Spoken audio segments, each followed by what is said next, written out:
Hello viewers, আমি চলে আসলাম আপনাদের মাঝে নতুন আরও একটি ভিডিও নিয়ে। তো আমাদের বাড়ির পাশে একটা পুকুর আছে, এখানে মাছের চাষ করা হয়েছে। তো মাছগুলো আজকে ধরবে।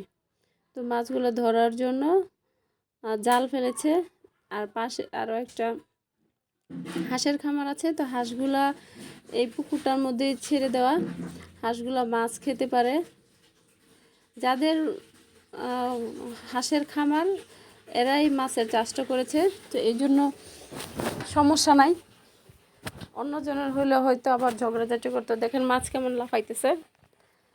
3 জন নেমেছে পুকুরে মাছ জালটা গুছানোর জন্য। দেখেন মাছ কেমন লাফাইতেছে। মানে জালটা যত তাড়াতাড়ি গুছাইতেছে ঠিক ততটাই মাছ লাফালাফি করতেছে। ওরা বুঝতেছে যে মাছগুলার বাঁচার সময় ঘনায় আসতেছে, মানে মৃত্যুর সময় হয়তো ঘনায় আসতেছে। খুব বেশি সময় পাবে না বাঁচার। প্রত্যেকটা প্রাণীরই তো বাঁচার স্বাদ জাগে।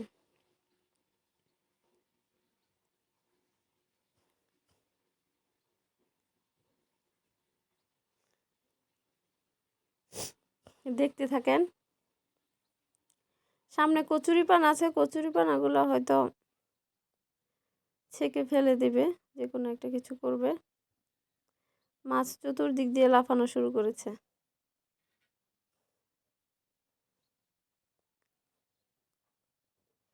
এরকম মনোরম দৃশ্য দেখতে কার না ভালো লাগে বলেন।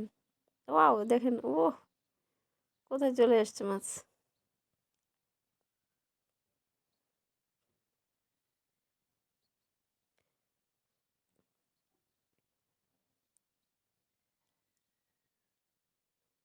আমি ভেবেছি যে এখান থেকে 5 কেজি মাছ কিনে রাখবো, কারণ একদমই তরতাজা। তো ফাইনালি জালটা গুছানো কমপ্লিট হয়ে গেছে। আর এখানে কচুরিপানাগুলো সাথে নিয়ে আসছে। কচুরিপানাগুলো ফেলে দিবে আস্তে আস্তে।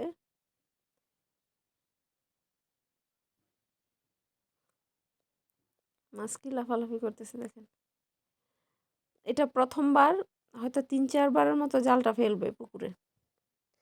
এই পুকুরে জালটা 3-4 বারের মতো ফেলবে, এটা প্রথমবার। এই জন্য কচুরিপানাগুলো সহ ছেঁকে নিয়ে আসছে। কচুরিপানাগুলো এখন পরিষ্কার করে নেবে। যে মাছ উপরে উঠে গেছে। দেখেন জালটা এভাবে রেখে দিছে যাতে মাছগুলো লাফ দিয়ে জালের বাইরে পড়ে না যায়।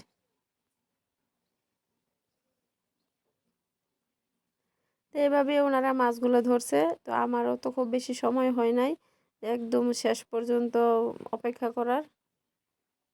আমি একদম লাস্টের ফিনিশিংটা দিতে পারলাম না, সেজন্য আন্তরিকভাবে দুঃখিত। এ পর্যন্তই আমি আপনাদের ভিডিও করে দেখালাম।